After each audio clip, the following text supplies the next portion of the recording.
কোন শিক্ষক আসলে তিনি যোগ্য শিক্ষক কিনা সেটা বোঝার সবচেয়ে বড় উপায় হলো যে তার ছাত্ররা কেমন যোগ্য। যদি একজন অনেক বড় মানুষ হন কিন্তু তার কোনো যোগ্য ছাত্র তৈরি না হয়, তাহলে তার সেই জ্ঞানের এবং তার শিক্ষকতা দক্ষতার এটার স্বীকৃতি কেউ দিতে রাজি হবে না। ছাত্রকে যোগ্য বানাতে হবে, জনশক্তি তৈরি করতে হবে। তার যোগ্য উত্তরাধিকার রেখে যেতে হবে, যেটা তার জ্ঞানতাত্ত্বিক উত্তরাধিকার, ইলমি উত্তরাধিকার। নবীজি সাল্লাল্লাহু আলাইহি ওয়াসাল্লামের ছাত্র কারা? সাহাবায়ে কেরাম। তো কেউ যদি সাহাবায়ে কেরামের দিকে তাকায় এবং তাদের ইসলাম পূর্ব সময়ে তাদের জীবনের যেই অবস্থা ছিল এবং ইসলাম আসার পরে তাদের জীবন যেখানে গিয়েছে, এই ২ টাকে তুলনা করে, তাহলেই সে বুঝতে পারবে যে নবীজি শিক্ষক হিসেবে কতটা সফল ছিলেন। এবং এটাই একজন বড় আলেম ছিলেন ইমাম কারাফি রাহিমাহুল্লাহ, একজন বড় উসুলবিদ ছিলেন।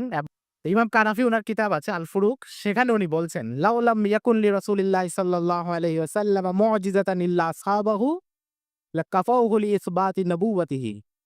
যে যদি মুহাম্মদ সাল্লাল্লাহু আলাইহি ওয়াসাল্লামের আর কোনো মুজিজা আল্লাহ প্রকাশ নাও করতেন, নবীজির অনেক মুজিজা প্রকাশ হয়েছে, আপনারা জানেন চন্দ্র দ্বিখণ্ডিত হওয়ার ঘটনা, আরো অনেক ঘটনা আছে। উনি বলেন যে যদি কোনো মুজিজা আল্লাহ নাও দিতেন, শুধু সাহাবায়ে কেরামকেই আমাদের সামনে রাখতেন, তাহলে নবীজির নবুয়তের জন্য এটাই দলিল হয়ে যেত যে কোন মানুষদেরকে তিনি কোথায় নিয়ে গেছেন।